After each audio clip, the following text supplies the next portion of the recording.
All your life, you've been fed the same phrase. Be good and you'll be appreciated.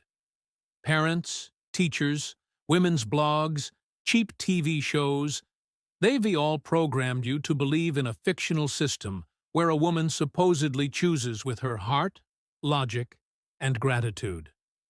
But now, as an adult, having faced betrayal from someone who swore loyalty, you're starting to see how the game really works. A woman doesn't choose you for who you've become. She chooses you for who you weren't. She doesn't select a man after careful thought. She responds before it. She doesn't analyze. She reacts. She doesn't make a checklist of qualities.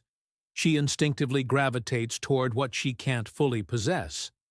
The higher your autonomy, the less neediness you show, the more her attraction becomes uncontrollable.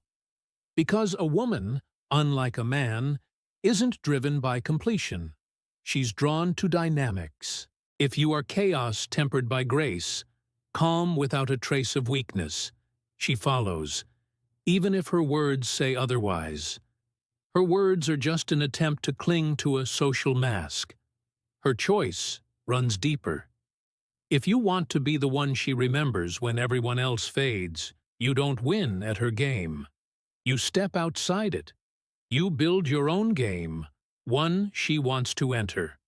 Not because you pleased her, but because you're untouchable. Because you're the center. Because you're the law, not the exception. Now, the real question you should be asking is this: how do you maintain that state of inner elevation without slipping into cold isolation or narcissistic posturing? The answer is simple, yet complex. Strength without direction becomes chaos. Influence without values turns into manipulation. True superiority isn't a flash. It's a structure. It's not aggression. It's precision in thought and action. You don't play as an equal, because you're not an equal. You're beyond the old version of yourself. You don't cling, you don't prove, you don't fight for anyone's attention. You simply move forward. If she's by your side, great. If not, you keep going. Your mission isn't to be with someone who doesn't value you. It is to stay so true to your path that she feels it. This man lives not for reactions, but for a purpose.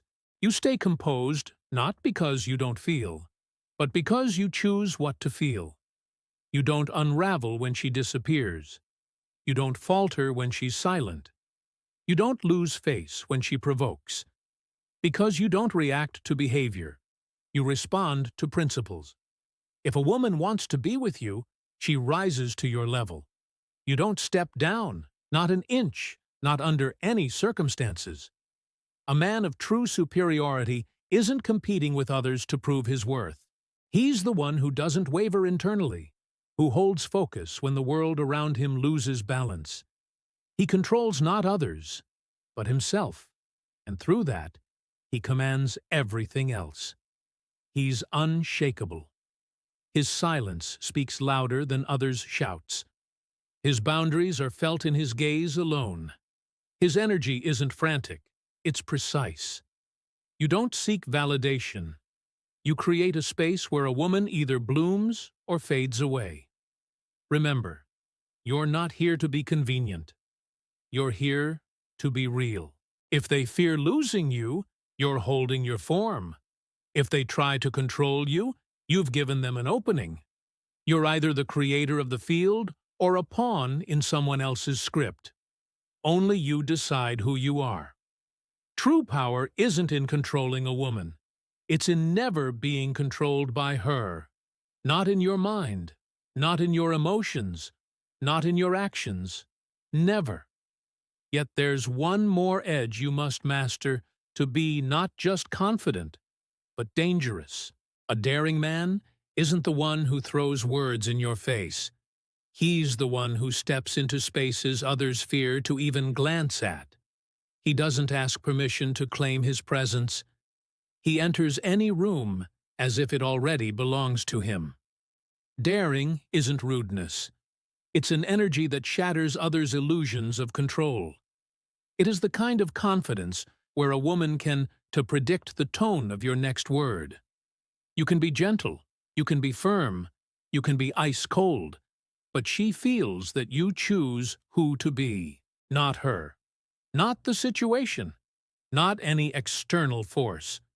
When you walk into a room, the attention is yours, not because you're loud, but because you don't need it. If she's used to men begging for a glance, you become the one whose glance she chases, never catching.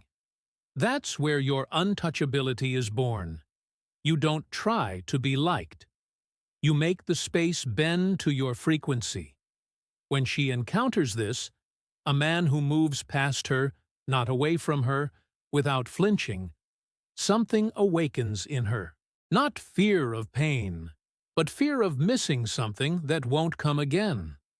That's what sets the daring apart from the distant. You don't shield yourself from women. You don't need them so much that they want to dissolve into you. This isn't a game anymore. It's a magnet. Know this. A confident man has charisma. A daring man has influence. A real man has choice. You don't need to be everything.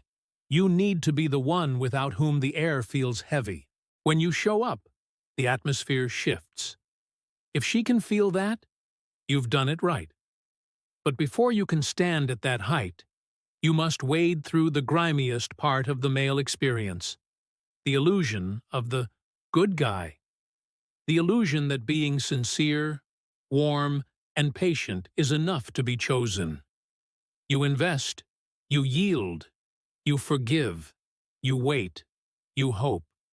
You apologize for your desires, shy away from your masculinity, fear seeming too harsh.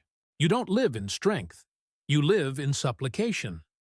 And when a woman looks at you, she doesn't see light. She sees weakness. In American culture, this is called nice guy syndrome, a clinically recognized phenomenon where a man suppresses his desires to fit the mold of the ideal partner. According to psychologist Robert Glover, author of No More Mr. Nice Guy, such men often end up alone, rejected, or in relationships where they're disrespected. Because a woman doesn't respect a man who fears loss. Her instinct respects only those who can't be broken, neither by affection nor by threats. You go through this humiliation. You lose face when she chooses someone else. You lie awake at night when she vanishes without explanation. You dissect every message, searching for where you went wrong, not realizing the mistake was in the approach itself. You tried to earn love, but love that must be earned is dependency. A woman doesn't save a drowning man. She follows the one who stays afloat, even in a storm. Research from the University of Queensland shows that when choosing a long-term partner, women instinctively prioritize not loyalty, but signs of dominance, confident posture, unapologetic behavior, calm responses to provocation. What seems like masculine daring is, in truth, a biological signal of a stable, strong male. You can be kind, but if your kindness is rooted in fear, she'll see through it in seconds, and you'll fall out of her focus. Because true kindness isn't compliance. True kindness is being strong without destroying, staying silent when provoked, smiling when tested, walking away when manipulated. Only when you endure this humiliation, when the need to earn approval dies within you, does a different man emerge. A man who doesn't beg. A man who chooses. A man who enters her life not as an option, but as a magnitude she either rises to meet or leaves behind. This isn't about relationships anymore. It's about a state, about strength, about a choice free of fear. Just you, and only upward.